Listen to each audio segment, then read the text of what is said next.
What would it look like if your 13-year-old self made a major life decision for you and your family? That's exactly what we're doing. We've sold our cars, rented our house, and are leaving behind our suburban lives for a year and headed overseas. Our intentions are family bonding and making memories, but I have a feeling much more will result. I'm Mandy Manning, along with my husband Grant and our kids Marin and Grayson, and we are embarking on the Balkans adventure we've titled Manning the Globe, where there will definitely be laughs, hopefully minimal tears, but surely lots of stories. Let's go.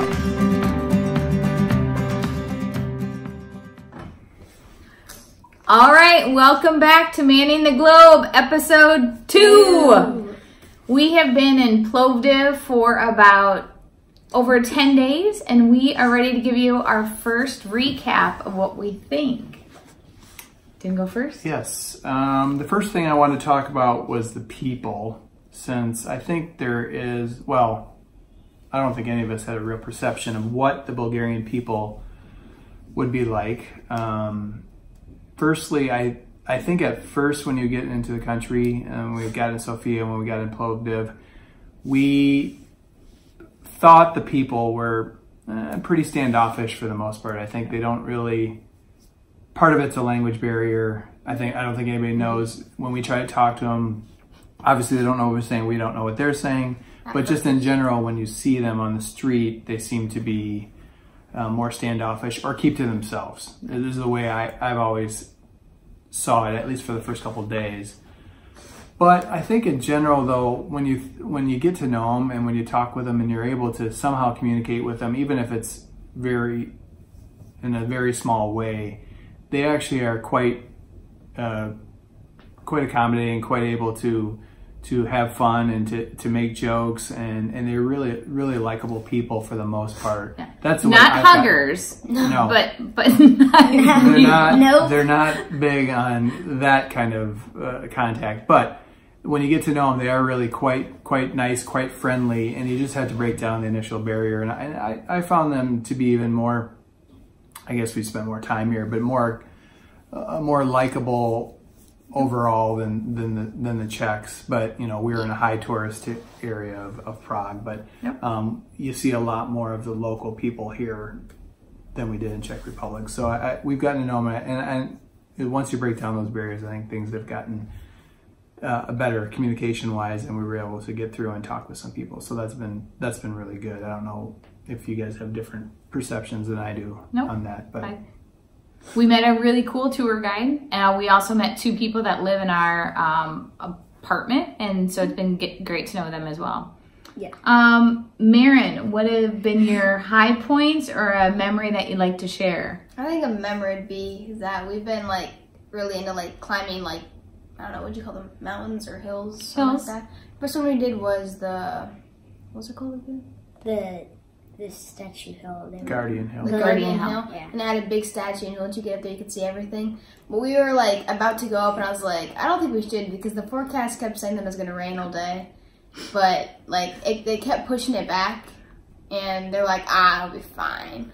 And when she says they, she means Grant and I. Yeah, but whatever. As we were going up, I was like, no, it's not looking good, because it was like super windy, and there was like lightning and thunder, and it was really cloudy. And then we found a shelter. Well, yeah, there was like a shelter as we were going up, and it was fine. And we got a chance to look around for like 5 seconds, and then it started to rain. And they're like, oh, we'll just hide behind the statue, and it'll die down, even though it was raining down. So that didn't do anything. And about 40-mile-per-hour winds. Yeah, yeah. And so we were already wet, and we ran down to that shelter, which luckily it was there. So. Yep. Which is an old communist-style block shelter, but it worked. Yep. Yeah. And then 2 days later, we decided to go up Youth Hill. Oh. Once again, same forecast, kept pushing it back. And I told them again that it was not looking good. Both of us. Yeah. And we were like halfway-ish up, and we were walking, and it started to like pour, like super fast. It was just pouring. So we hid under some trees, and that worked well for like a minute, and then it got really hard, and we realized that the path we were taking was the drainage system. So we were watching the water pour down our path, And then we couldn't really go up any farther. They were waiting for it to stop, but it was already really muddy and slippery, so we just decided to try to avoid the rain and walk on the rocks, and that didn't work. So it was still downpouring on us as we were trying to walk down like a river pretty much. And then we were soaking wet, and then we found a path, and then we found this tiny little shelter that had an overhang that we stayed under till it stopped. Super fortunate. Yeah, and then eventually it rained again later as we were still walking. But what you didn't mention is the next day we went back up those, and it was beautiful. It was, yeah. Beautiful. I mean, it's all pretty much the same view from the top, but you can see all the other tops of the hills. Yeah. I think it's the same. I think there's a different vantage point, but yeah, it's a similar height, so the view is somewhat the same, but really good. And See the whole Plovdiv city. has 6 hills on it, so we have been up 4. Well, I think, yeah, we've hiked up or walked up 4 of them. So There was another little one that we went up in those signs. Yeah. Okay, Grayson, you're up. So what I'm going to talk about is the money, because here, like, if you bring like a 50 lev with you, which is like $30, they like won't take it unless it's like over $20 or 20 lev. Like if your thing is like 2 lev and you give them 50, they'll like not accept it. They're like, no.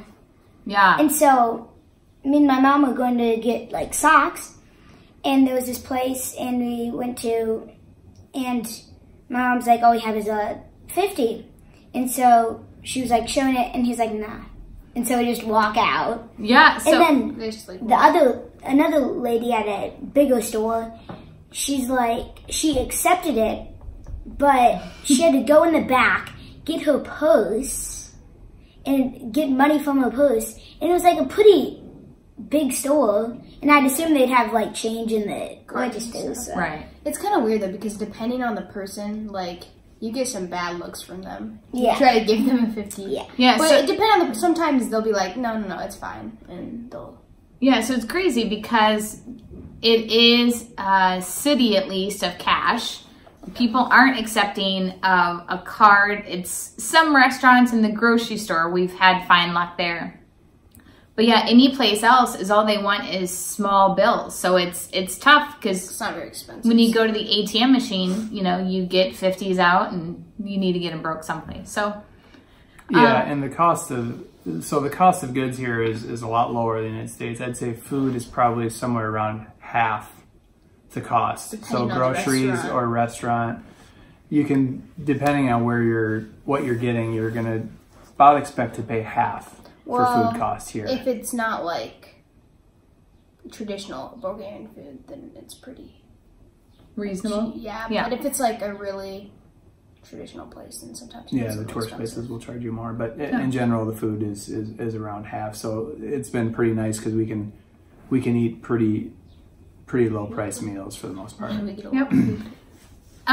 What Grant and I'd like to talk about is a art tour that we went on Saturday. It was in what they call the Kapana area. Do you want to talk about that? Yeah, the Kapana area is a relatively new area, or at least the way it stands now is a relatively new area to Plovdiv, and it has been around since about the 1920s, but really the way it sits now has only been around for six years or so, and it used to be just basically where people parked and everything. Now it's a very lively bar, restaurant, art district of town, and it's really cool. You just kind of walk through different shops, different restaurants, different bars, but also the art scene there is tremendous. So Mandy can talk a little bit about that too. Yeah, so we had this tour guide that we went on our free tour guide in Plovdiv. We met up with him and he did this arts and crafts tour. So it was a 3-hour tour through this Kapana area, and we went to some shops.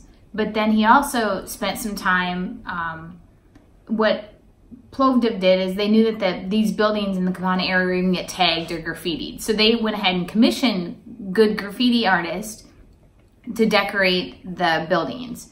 And so we're sharing pictures of some of the graffiti, but we went and learned more about 2 of the biggest ones, Nasimo and Stern. So they do stuff all over Bulgaria. One of them is specifically from, Stern I think is specifically from Plovdiv, but really, really great graffiti all over the city. And mural art, whatever way you want to look at it. It's kind of intertwined throughout there. Yeah. So. And then we did 2 other fun things. What were those? 2 other fun things we did. Are you talking about the art tour? Yeah. So we did the leather making. You're gonna grab that? So Grayson had a little bit of video from a Bulgarian artist who works with leather, and she has a lot of handmade leather products. So we were able to make like these cool leather things that she showed us how to make. She only spoke. She made them. Yeah. She only spoke Bulgarian, so we have a video of her talking and then translation from our guide. So that was pretty cool. We also were able to, well, we talked about the cats already, I think, we did one of the Facebook videos about how the cats are everywhere. Everywhere. Seriously, everywhere. Stray cats, I don't know if anybody owns any of them. They're all around. The community helps take care of them. Helps support them, feed them. They're everywhere. So, of course, one of the things we did is, this arts and crafts tour was kind of like a interactive tour, so the kids got to make stuff and we also got to make stuff. So we did some sewing.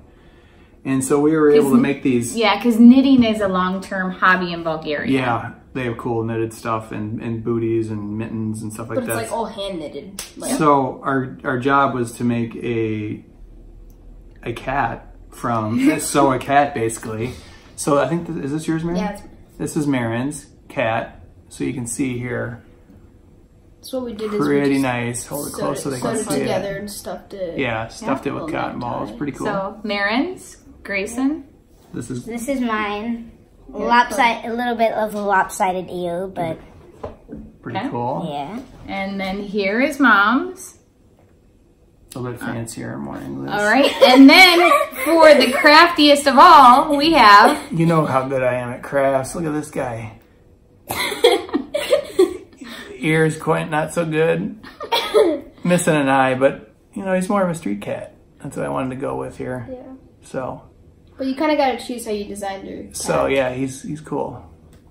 All right, until next time. Bye-bye.